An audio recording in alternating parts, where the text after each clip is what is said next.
সিংহের কাছ থেকে আমরা একটি দুর্দান্ত গুণ যা শিখতে পারি তা হলো একজন মানুষ যা কিছু করতে চায় তার দ্বারা সম্পূর্ণ হৃদয় এবং কঠোর পরিশ্রমের সাথে করা উচিত। যে সমস্ত ব্যক্তি যারা অন্যের গোপন দোষের কথা বলে তারা পিঁপড়ার পাহাড়ে বিপদগামী সাপের মতো নিজেদের ধ্বংস করে।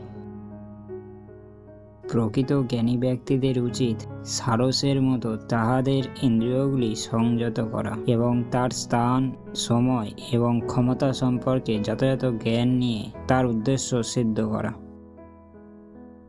প্রতিটি বন্ধুত্বের পিছনে কিছু স্বার্থ থাকে, স্বার্থ ছাড়া বন্ধুত্ব হয় না, এটি একটি তিক্ত সত্য। একটি শুকনো গাছ জ্বলে উঠলে যেমন পুরো বন পুড়ে যায়, তেমনি একটি সন্তান দুষ্টু হলে পুরো পরিবারকে ধ্বংস করে দেয়। এমন ব্যক্তিকে এড়িয়ে চলুন যে আপনার সামনে মিষ্টি করে কথা বলে কিন্তু আপনার পিছনে আপনাকে ধ্বংস করার চেষ্টা করে, কারণ সে এমন একটি কলসির ন্যায় যা ওপরে দুধসহ বিষে ভরা থাকে। সাপ, রাজা, বাঘ, ফুল ফোটানো পতঙ্গ, ছোট শিশু, অন্য মানুষের মালিকাধীন কুকুর এবং বোকা, এই 7 জনকে ঘুম থেকে জাগানো উচিত না।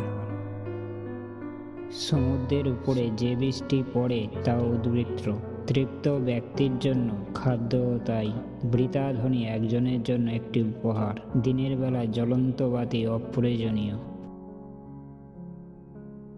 বসন্তের আগমনের আগে পর্যন্ত কোকিল নীরব থাকে, কিন্তু বসন্তের আগমনের সাথে সাথে তার মিষ্টি কণ্ঠে 10 দিক অনুরণিত হতে থাকে। বৃষ্টির জলের মতো জল নেই, নিজের শক্তির মতো শক্তি নেই, চোখের মতো আলো নেই এবং খাদ্যশস্যের চেয়ে প্রিয় কোনো সম্পদ নেই।